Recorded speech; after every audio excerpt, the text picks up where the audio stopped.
Welcome to the JAMODI podcast. We are all surrounded by amazing coaches and leaders.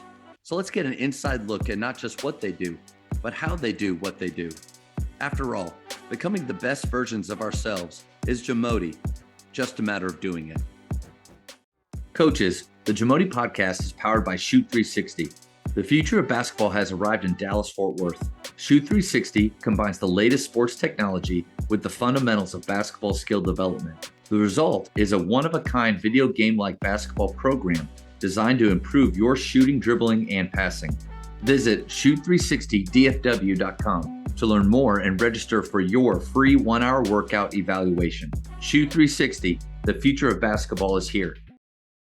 One of the big things that Coach Thomas would always say, and just was really burned in my brain, was respecting the game. And I can't remember, personally, I can't remember like a set of pillars or standards, 4 things that led to an acronym that we had on t-shirts. I can't remember things like that, even though I think Coach T was a really big culture guy before that word ever came out. He was about creating an environment of toughness. You're going to play hard. You're going to respect the game. We knew that he cared about us. But now I'm really kind of interested to kind of hear more from you of what are some of the standards and pillars of your Colony program. And like you said, Coach Thomas has taught so many players before that just like you said, respecting the game. Well, what does that mean? Playing hard, finishing the game the right way, win or lose, and he would never yell at us or anybody, right? He would never raise his voice at any of us or things like that. But we did. And I think we're going to work hard. We're going to coach hard. We're going to play hard, but we're going to be classy about it. And when I got the job, about my second, I think it was actually my second year here, we decided to say, all right, guys, what are we going to do? We're going to come up with a word. I didn't want to come up with a theme every year. I'm not smart enough to come up with a theme every year. Didn't want to do that. And so we just had our guys, and we took a lot of time actually in the spring. And actually my assistant, Coach Wilson, his group actually the one that kind of helped come up with this. And we came up with one word, and it was together. And so then we started, all right, what does together look like, on the court, off the court, and things like that. And so we've just kind of stuck with together. Is, again, a lot of times how we'll break the huddle and what we're about, being together. Have had it on t-shirts before, have not, but it's an easy word I can remember, together. Well, over the years, that's also kind of changed, so our kind of created 4 little pillars of that. So we did together, what does it look like on the court? A lot of high fives, pulling for your teammates, engaging with, the coach. But then we also said, well, what does together look like off the court? And so we've broken things up, on the court and off the court. So together off the court, team dinners, go support another sporting event or school event. And then we created a new word for our program a few years back, is development. And so we also did development on the court and off the court. So development, again, on the court, we're working on our skills, we're competing, and things like that, their player development, which I think is an important word in our programs nowadays. But then again, what does development off the court look like? Well, we're preparing them for that next step of whatever that is. And it may be, going from a sophomore to a junior, or it may be going from a senior to a freshman in college. And let's start applying for colleges and test scores and things like that. Developing relationships off the court and developing them as young men. So those are kind of been our, like I said, something for us, easy to remember.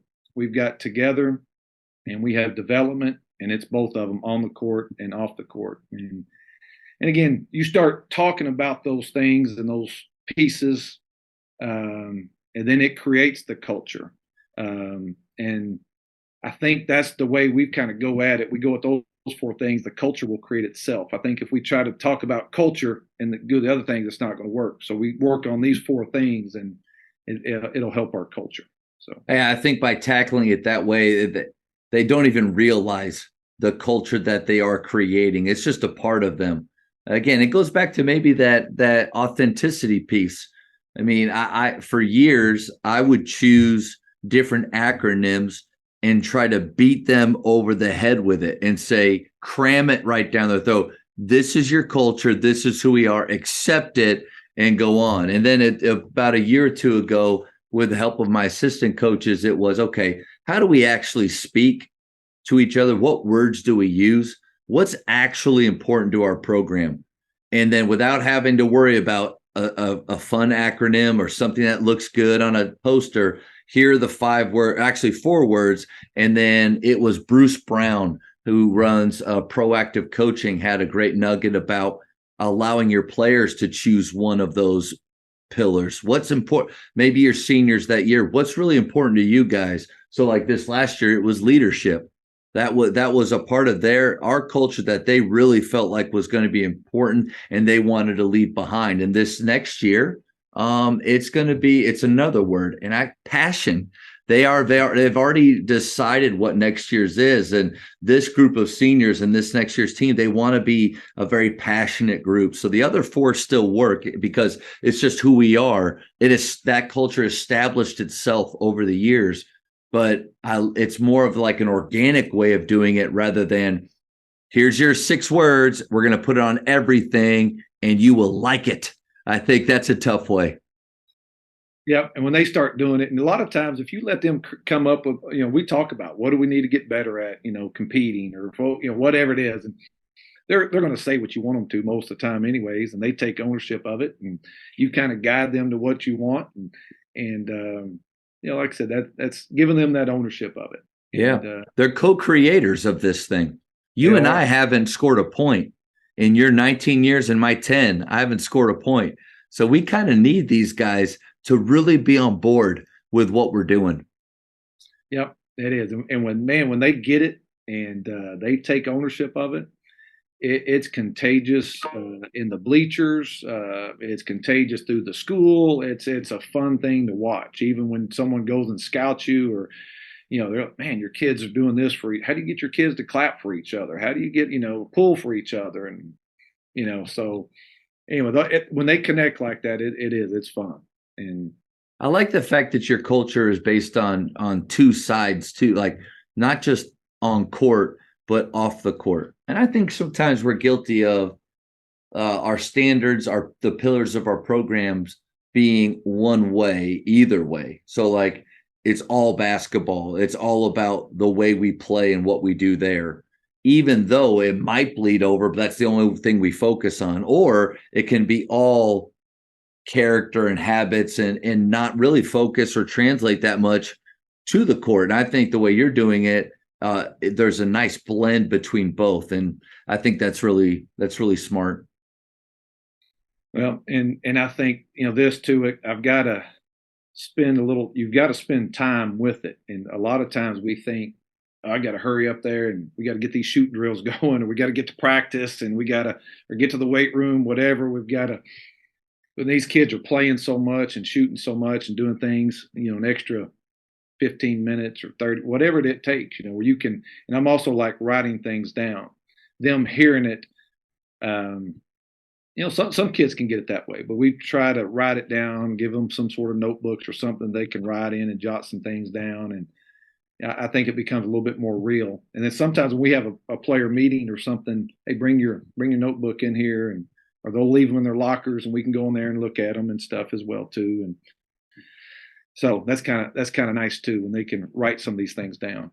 That's a great nugget too, is that it takes time. And we have to be willing to sacrifice another 5 minutes of shell drill possibly, or something else. I wouldn't sacrifice anything offensively, but maybe some defensive time to work on culture. But for example, is every Tuesday in season during our athletic period. So I get 43 minutes to work with them every day. It's sandwiched in between first and second period. So it's not ideal, but at the same time, it's perfect because it's completely separate from practice. So I can always make sure this is skill time. But on Tuesdays, we do tough Tuesdays, and they get in groups of 2 or 3, and they share something tough going in their life. And I give them the option, like, you guys can be as surface level as you want, but the goal is to really get deep with somebody, to look each other in the eye and say, I'm struggling with this. This is tough in my family. I'm really stressed about this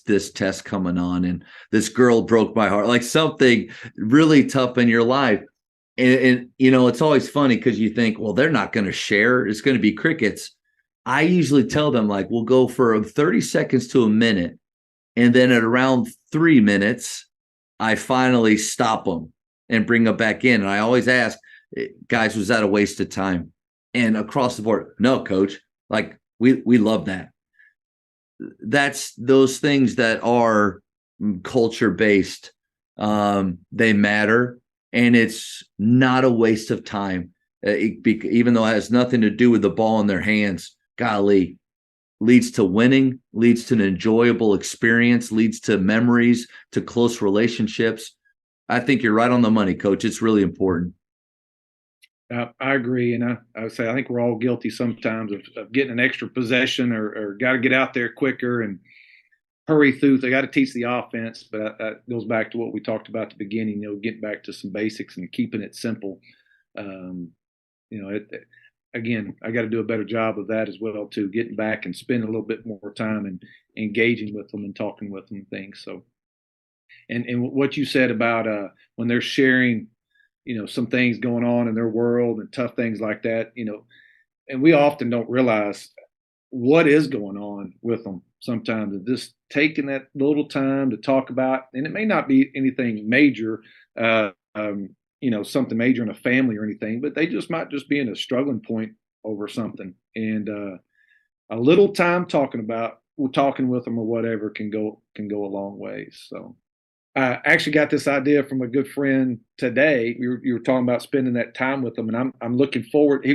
It's awesome too when you get other people that are on board with what you want, that are not even your coaches, that are, can be a friend, can be, administrators, teachers.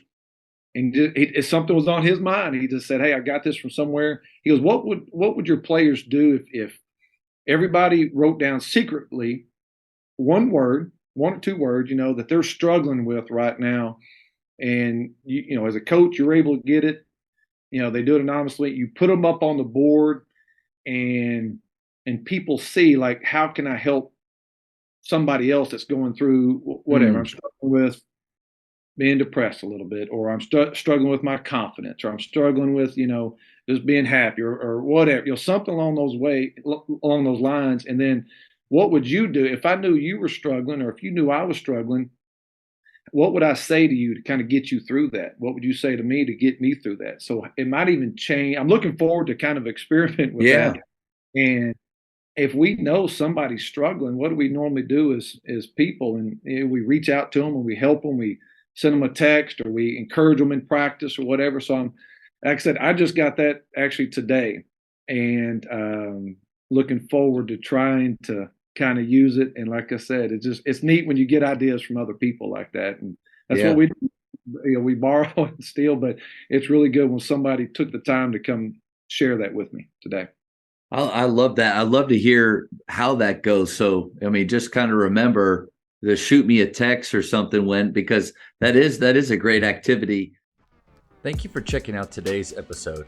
Please take a moment to subscribe to this podcast, share it with your fellow coaches, and find us on social media for what's coming up next on the JAMODI podcast. It's just a matter of doing it.